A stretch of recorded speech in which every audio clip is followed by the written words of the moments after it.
We were almost done, Akeem. Sorry, I could have went through, but I don't even know. And I hit my face on the thing. Come on, let's go. Hey. Welcome to Just Being a Mom podcast. How's that? You guys, she said my energy was low and I need to step it up, so let's go.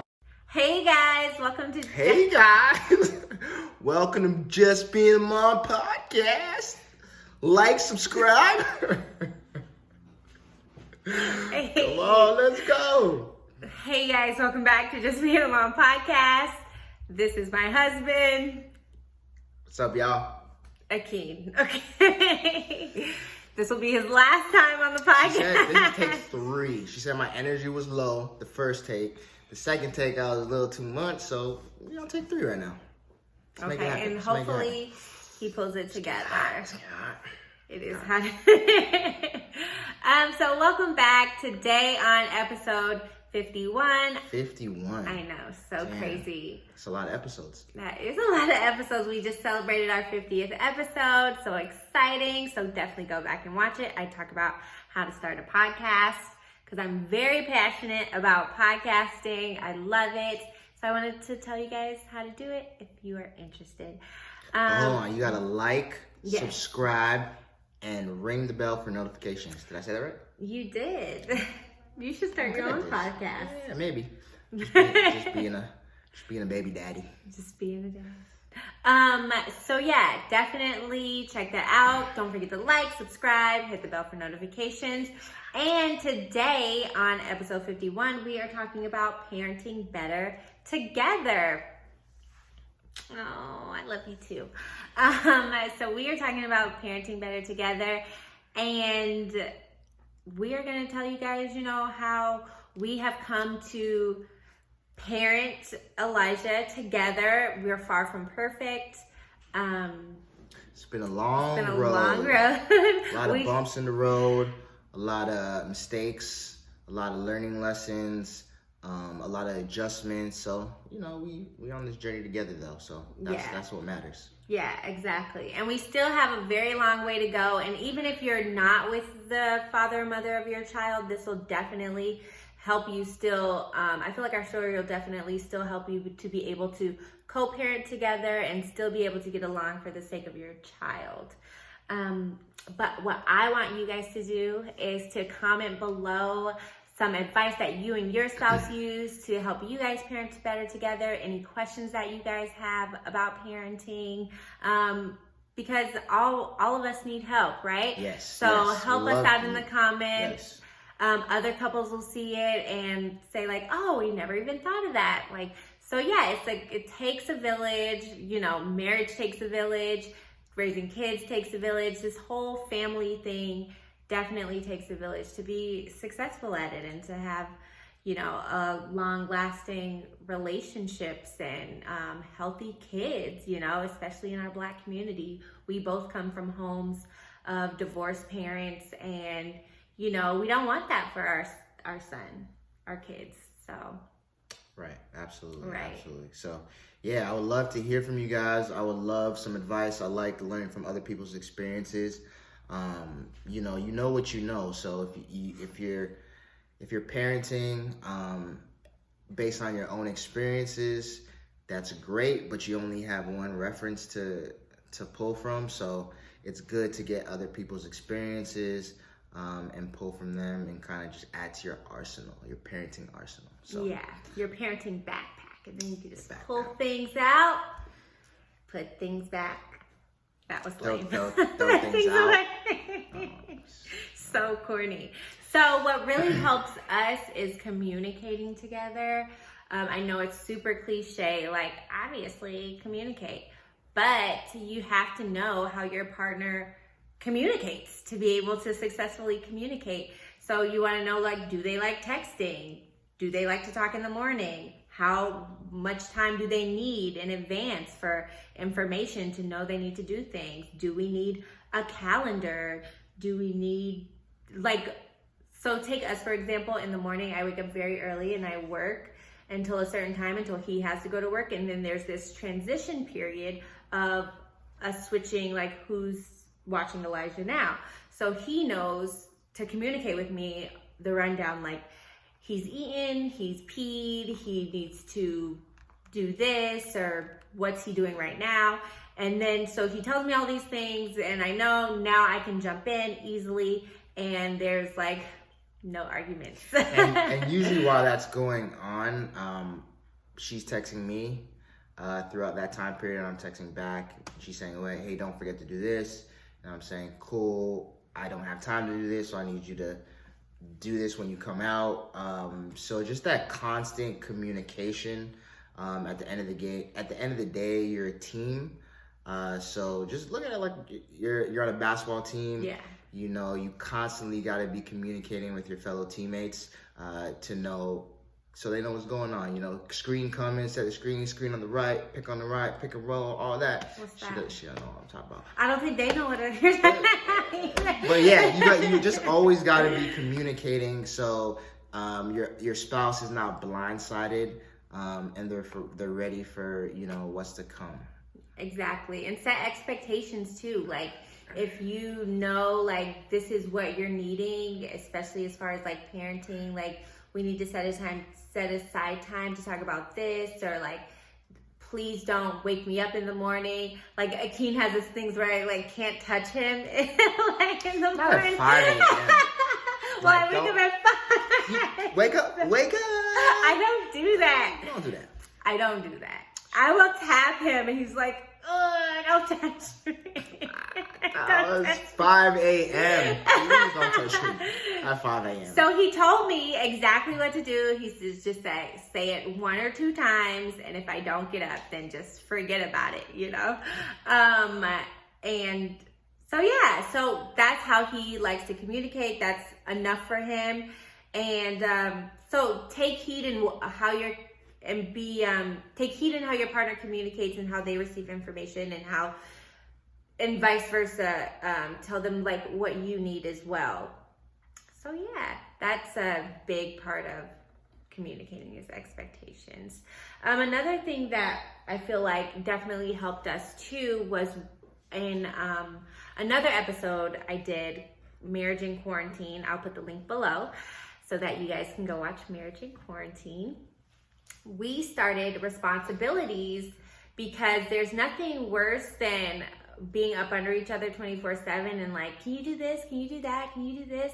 And now we're just like nagging each other and bothering each other all day when we're already like in this sucky situation. Well, it didn't suck. I loved it. I loved being around Akeen all day. During quarantine, I was off work for like 2 weeks, and no, like a month. No, I thought it was like a month. Okay. No, it was the end of March. Well, actually, it might have been very close because it was the end of March. I spent my birthday in quarantine. Yeah, so it might have been like it might have been like 3 weeks. And during that time, Elijah it was a terrible twos, and it was terrible. It's still kind of bad. It's still kind of bad, but it's getting better. But I'd gone to like working all the time to now being at home all the time and being with Elijah while he was going through his transition, his terrible twos, and it was driving me crazy. So luckily, Shelby, you know, she kind of had the foresight to be like, all right, cool. We're going from not seeing each other, Keen not being home, to now he's going to be home 24/7. So to make it easier on herself as well as me, she came up with a brilliant idea to just map out responsibilities. Which at first I'm like, responsibilities? Like, what am I, 12? I got chores that I gotta... But it ended up working out because it was just the communication was clear, the expectations were set. I knew what I was responsible for, and I knew what she was responsible for. So it was smooth, and I felt like that 3 weeks, other than Elijah going through what he was going through, I feel like our communication It was pretty solid. It was pretty on point. Yeah, I don't even think we got into any arguments like the whole time. I don't think we did. Maybe like one. Like maybe small ones. Yeah. And what was cool is like on certain days, if I missed a responsibility and she picked up on my responsibility, I would then take over one of her responsibilities. Yeah, so, not even like just naturally. Just naturally, because I know I'm like, all right, cool. She's doing what I'm supposed to be doing. All right, let me go ahead and do what she was supposed to put Elijah to bed. So let me go ahead and do that. So yeah, I think communicating that, setting that precedent at an expectation, is super, super important. Good job. We did good.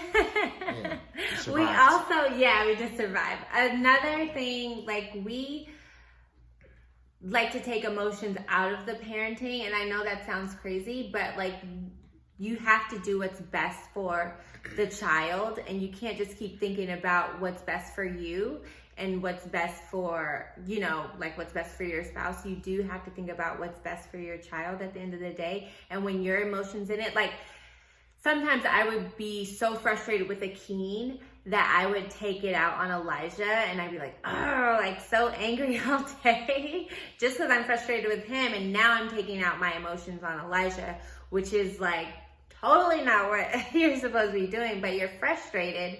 So it's just like, now what do I do with all these emotions? Well, you just try to channel them, turn them into something positive.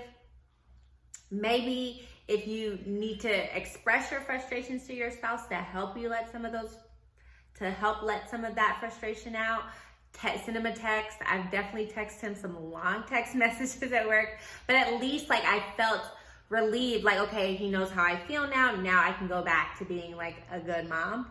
But a lot of the times you have this, like it's hard to manage your emotions when you're disciplining or when you're fighting with your spouse and things like that. So you want to try to stay as calm as possible, especially when you're arguing, and if you're arguing in front of your child. I do like to say like good disagreements are good in front of your child, because you do want them to learn to be to have conflict resolution and good conflict resolution skills, and to show them like this is what a marriage looks like it's not just going to be all easy all the time. Like sometimes there's hard conversations that you have to have, and but once you know you start raising your voice and yelling and things, like it's probably not good. It's not a good environment for your child. So you need to try to just like stop yourself. Sorry to cut you off, but like I mean it's difficult, because I think it was tough for us in the beginning, because you know there's not, because you're your child, right? You care so much about your child, especially if you're a new parent. You want to be very, I know for myself, I was very protective over Elijah. You know, I wanted to make sure if he was going outside, he had sunscreen on, or if it was cold, he had a jacket or a hoodie or a hat on. And Shelby was a little bit more laid back in that respect, because she worked with kids. So she had more experience. So sometimes when she would say, well, he's fine, he'll be all right, I'd get very emotional and be like, no, if you don't go outside with a hat, he could die. And that, like, you know, so I would be very emotional in that respect, and it would just result in me like blowing up on her and us having fights and things like that. But kind of to what she was speaking to, you want to kind of have those conversations when you've calmed down and you're not as emotional away from your child as well, and you're able to kind of talk through those issues and those problems and kind of explain both sides, and you know, come to a resolution in that respect, in that regard. So that's my 2 cents. Yeah. And I feel like we're super grateful for each other. Like I said, we come from divorced homes, so we know what that looks like. And I'm grateful that he's here, that he's in Elijah's life, that he is a great parent, that he is present. I've seen dads, like he said, I used to work with kids. I've seen dads come in and just be like, well, Miss Shelby, which one are his shoes? And I'm like, you don't know what shoes your kid had on this morning? Or like, and I get it, like maybe he didn't see them leave, but this would be like every day. Like, you don't know which shoes your kids even own. No judgment towards him, but I am super grateful that Akina's around. And but sometimes Elijah, like, let me defend somebody's dads here. Sometimes she'll post like a video on her Instagram or on YouTube, and I'm like, where do you get that shirt from? Or where did you get those shoes from or those pants from? So I just wanted to throw that in there. But thank you guys for listening to our story. We thank you guys for tuning in, and don't forget to comment below, and we'll see you guys next time. Peace. Bye. Thanks for watching. Don't forget to like, subscribe, and comment below. See you next time.